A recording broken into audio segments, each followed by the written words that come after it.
Hello students.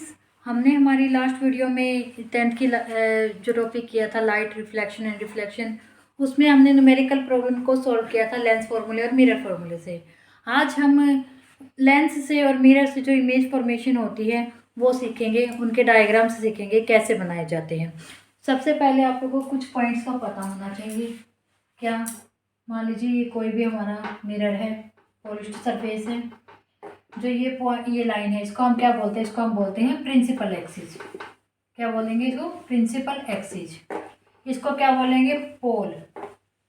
That is focus, that is centre of curvature. यहाँ पर जो ये सेंटर ऑफ कर्वेचर होता है ये फोकल लेंथ से डबल होता है। ओके स्टूडेंट्स, और लेंस के केस में क्या होता है? मान लीजिए ये लेंस है, इसे हम बोलते हैं ऑप्टिकल सेंटर ओ। इसे मान लीजिए P1 पोल, इसे मान लीजिए पोल P2। यहाँ पर होता है फोकस, सेम यहाँ पर भी फोकस होता है, इसे F1 मान लीजिए, इसे F2 मान लीजिए। यहाँ पर होता है डबल फोकस, यहाँ पर भी इसे F1 मान लीजिए, इसे F2 मान लीजिए, और इसे हम सेंटर ऑफ कर्वेचर भी बोलते हैं, डेट इज C। और जो ये लाइन है ये होती है प्रिंसिपल एक्सिस की। अब हम सबसे पहले जो इम्पोर्टेंट हमारे होते हैं एग्जाम में आने के, जिनके चांसेस होते हैं, वो है कनकेव मिरर के द्वारा जो इमेज फॉर्मेशन होती है और कन्वेक्स लेंस के द्वारा जो इमेज फॉर्मेशन होती है, हम वही सीखेंगे। कनकेव मिरर क्या होता है ये मैंने हमारी लास्ट वीडियो में बताया था। जो अंदर की तरफ धंसा हुआ मानते हैं हम, नॉर्मल लैंग्वेज में बोले तो धंसा हुआ होता है, और एक साइड से क्या होता है, उभरा हुआ सरफेस क्या होता है, इसका पॉलिश्ड होता है। चलिए हम अब इनकी इमेज फॉर्मेशन करते हैं कनकेव मिरर से। किससे? कनकेव मिरर से।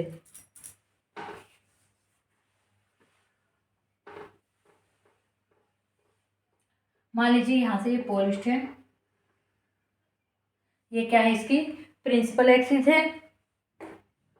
ये क्या है? फोकस। और ये है सेंटर ऑफ कर्वेचर। सबसे पहले मान लीजिए ऑब्जेक्ट कहाँ पे रखा हुआ है? इनफाइनाइट पोजीशन पर। कहाँ रखा है ऑब्जेक्ट?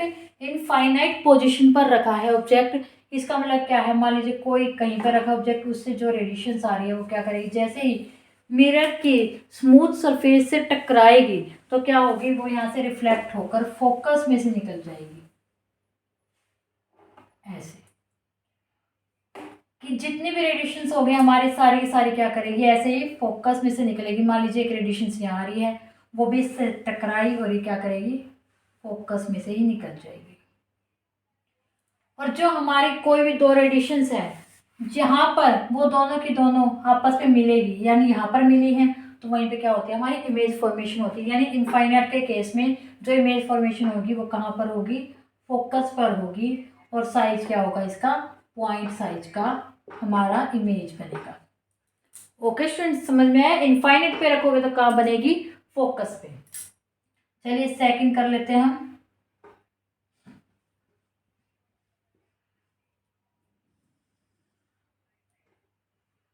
F C।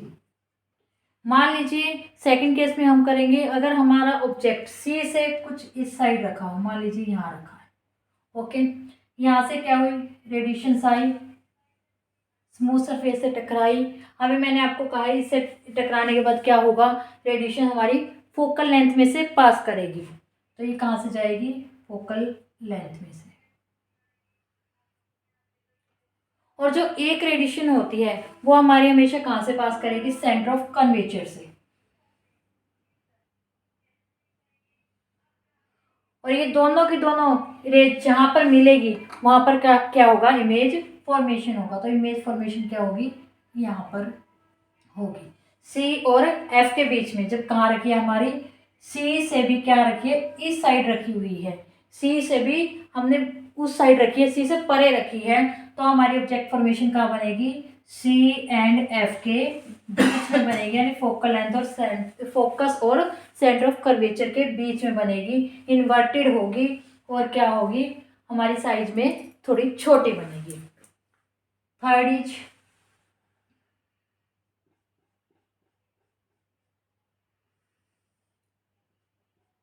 मान लीजिए ऑब्जेक्ट हमारा कहाँ रखा है, अब सी पर रखा है। कहाँ रखा है? सी पर। सी पर रखा है तो रेडिएशन स्मूथ सरफेस से टकराएगी और फोकल लेंथ में से पास करेगी। क्या करेगी? स्मूथ सरफेस से टकराकर फोकल लेंथ में से पास करेगी। और जो हमारी और रेडिएशन होगी वो भी क्या करेगी? अगर सी पर ही रखे तो सी में से तो कैसे पास करेगी? नहीं कर सकती। तो सेकंड रेडिएशन भी हमारी क्या करेगी? वो इंसिडेंट होगी। और एक इंसिडेंट होने के बाद, यहाँ से इंसिडेंट होने के बाद फोकस में से क्रॉस करेगी आफ्टर रिफ्लेक्शन। वो क्या करेगी? यहाँ पर आएगी। और ये कहाँ पर मिलेगी? यहाँ पर। तो इसका मतलब अगर हमारा ऑब्जेक्ट सी पर रखा है तो उसकी इमेज कहाँ पे बनेगी? सी पर ही बनेगी। कहाँ बनेगी? सी पर ही बनेगी। ओके स्टूडेंट्स, ये जो इंसिडेंट रे है, यहाँ से इंसिडेंट रे गई है फोकस में से।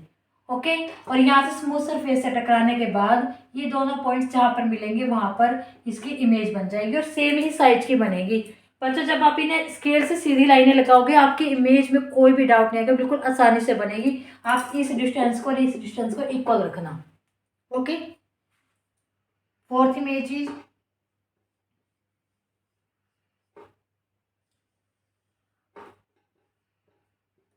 एफ है, सी है। जब हमारा ऑब्जेक्ट कहाँ पर रखा है? सी और एफ के बीच में रखा है। एक रेडिएशन तो यहाँ से टकराई और कहाँ से निकल जाएगी? फोकस में से। ओके, मैंने आपको बताया था सेकंड रेडिएशन कहाँ से निकलेगी हमारी? सेकंड रेडिएशन हमारी सेंटर ऑफ कर्वेचर से ही निकलेगी।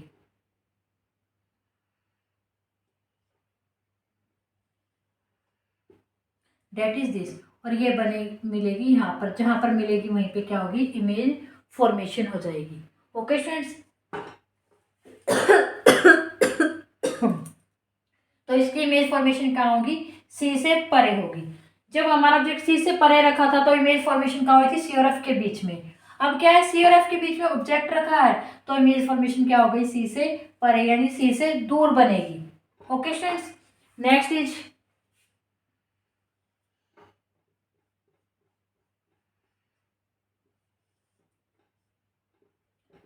F C.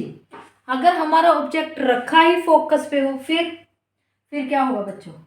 अगर हमारा ऑब्जेक्ट रखा ही फोकस पे, हमने क्या किया था? फोकस पे कब बनी थी हमारी इमेज? जब हमने ऑब्जेक्ट को इनफाइनाइट पे रखा था। इसका मतलब अब क्या होगी? इसकी इमेज कहाँ बनेगी? इनफाइनाइट पर बनेगी। कैसे बनेगी? वही, पहले टकराएगी इससे और भी यहाँ से फोकस में से निकल जाएगी। दूसरी किस में से निकलेगी? दूसरी निकलेगी हमारी सी में से। सी में से निकलेगी तो ये क्या होगी? दोनों की दोनों रेज हमारी पैरेलल हो जाएगी। क्या होगी? पैरेलल होगी हमारी ये रेज। पैरेलल रेज आप लोगों को पता है कहीं पे भी आपस में नहीं मिलती। इसका मतलब क्या है? ये कहाँ पर मिलेगी, कहाँ पर नहीं, बहुत ज़्यादा ये डिस्टेंस पर मिलेगी उसका हमें पता नहीं। डेट इज इमेज फॉर्मेशन कहाँ पर हो जाएगा इसका? इनफाइनाइट पर, जब फोकस पे रखी है। लास्ट इज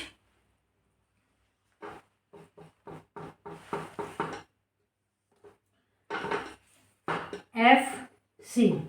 जब हमारा ऑब्जेक्ट एफ से भी आगे रखा हो, कहाँ रखा हो? एफ से भी आगे रखा हो, तब क्या होगा? तब ये ऑब्जेक्ट यहाँ से टकराएगा ही नहीं, सीधा ये पोल से टकराएगा। क्या करेगा? पोल से टकराएगा और ऐसे रिफ्लेक्ट हो जाएगा। ओके स्टूडेंट्स, लेकिन हमें पता है जो सेकंड एडिशन है वो तो हमारी सेंटर ऑफ कर्वेचर में से ही पास जरूर करेगी। ओके, अब हम देखेंगे यहाँ से तो ये और ज़्यादा एक दूसरे से दूर जाती जा रही है। यहाँ पे तो कहीं में इमेज फॉर्मेशन होगा नहीं, तो ये कहीं पीछे जाकर मिलेगी। तो इसका मतलब क्या होगा? जब आप फोकस से भी आगे रखोगे, जब हमारी इमेज फॉर्मेशन होगी वो क्या होगी? वर्चुअल होगी और इरेक्ट होगी और साइज में क्या होगी? बड़ी होगी। चलिए फ्रेंड, हम जल्दी से लेंस के केस के कर लेते हैं फटाफट से। आप लोगों को आई थिंक मिरर के समझ में आ गई होगी इमेज फॉर्मेशन, और इसका स्क्रीनशॉट ले लीजिए ताकि आप लोगों को आसानी रहे समझने में। ये है हमारा convex lens, that is optical centre P1 P2 F1 to F1 C F2 to F2। सबसे पहले क्या है, जब हमारी कोई भी ऑब्जेक्ट कहाँ रखा हो, इनफाइनाइट पे रखा हो, इनफाइनाइट पे रखा हो तो जो वो रेडिएशंस होती है वो क्या आती है, प्रिंसिपल एक्सिस के पैरेलल आती है हमारी। और वो रेडिएशन जैसे ही लेंस से टकराएगी तो क्या होगा, वो यहाँ से टकराकर फोकस में से पास करेगी।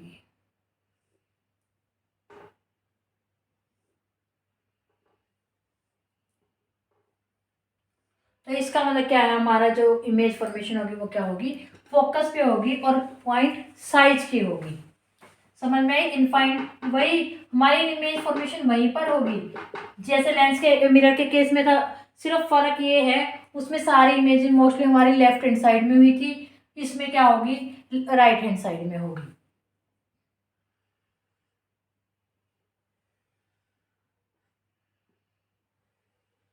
हम मान लीजिए हमारा ऑब्जेक्ट रखा है 2F से परे इस साइड, मान लीजिए ये हमारा ऑब्जेक्ट है।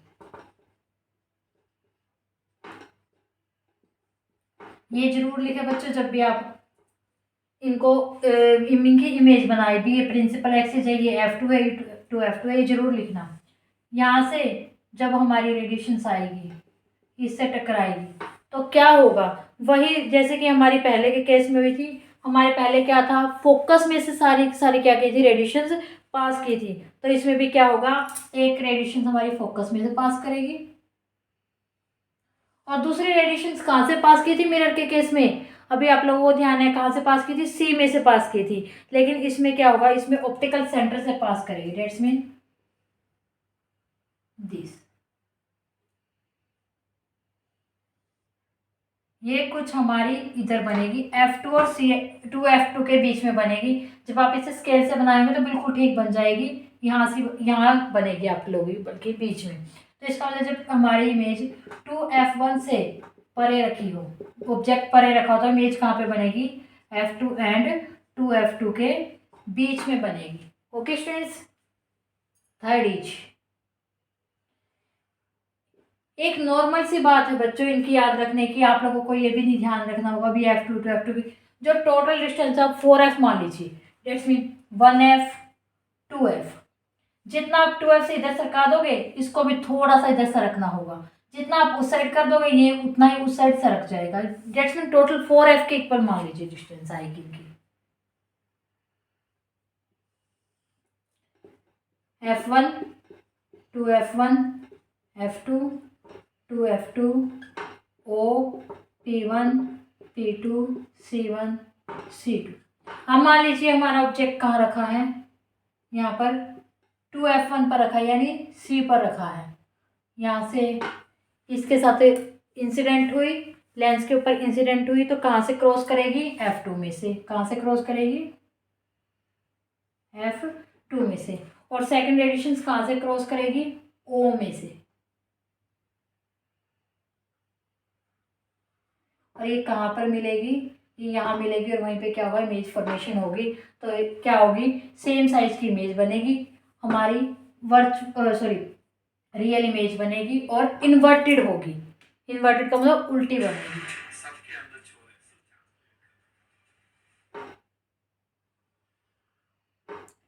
नेक्स्ट इज वही, इसमें भी हम 6 इमेजेस ही करेंगे, O P2 P1 F1 2F1 F2 2F2। अगर हमारी ऑब्जेक्ट F1 और F2 के बीच में रखा है तो यहाँ से स्ट्राइक किया, F2 में से क्रॉस किया, सेकेंड एडिशन कहाँ से क्रॉस करेगी, O में से। और ये कहाँ मिलेगी, ये F2 से उस साइड बन मिलेगी यानी उससे परे। हमने जितना इसे यहाँ से आगे सरका दिया ये भी क्या किया उतना ही आगे सरक गई। तो इस केस में भी क्या होगा, इमेज हमारी इन्वर्टेड होगी, रियल होगी।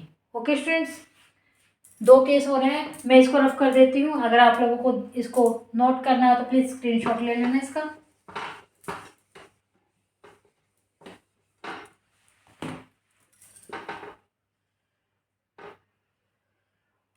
ये हो गया हमारा lens, principal axis, optical centre, pole 1 pole 2 F1 F2 sorry 2F1 C1 F2 2F2।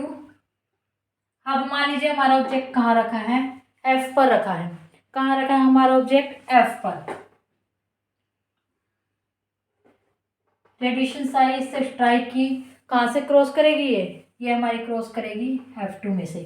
कहाँ से करेगी, F2 में से। सारी की सारी रेडिएशन हमारी कहाँ से क्रॉस की है, F2 में से। सेकंड रेडिएशन आएगी वो कहाँ से क्रॉस करेगी, वो O में से। और ये रेडिएशन आपस में यहाँ पर कहीं भी नहीं मिलेगी। इसका मतलब जब हमने ऑब्जेक्ट को F पर फोकस पर रखा तो हमारी जो इमेज फॉर्मेशन हुई वो कहाँ हो गई, इनफाइनाइट पर। याद करो बच्चे, जब हमने इनफाइनाइट पर रखा था तो फोकस पर बना था इमेज हमारा। तो यहाँ पर क्या होगा, यहाँ पे इनफाइनाइट पर होगा, यानी ये रेडिएशन आपस में कहाँ मिलेगी हमें नहीं पता, बहुत दूर जाकर मिलेगी। हमने उसे नाम दे दिया इनफाइनाइट का। Last as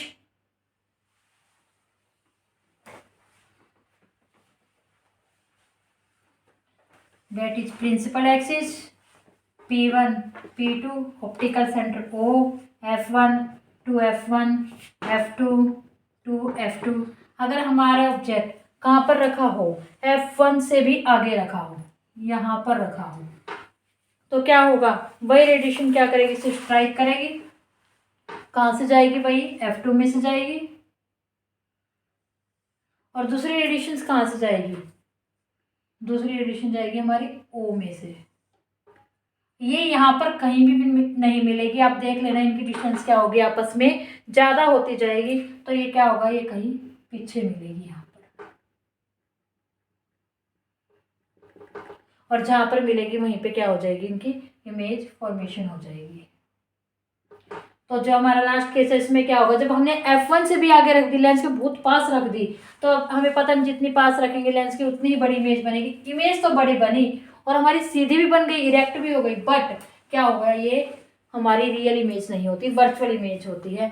dates mean in case of concave mirror and convex lens, जब हम फोकल लेंथ से बहुत आगे रख देते हैं इमेज ऑब्जेक्ट को, तब हमारी वर्चुअल इमेज बनेगी, अदरवाइज हमारी सब केसेस में रियल बनेगी।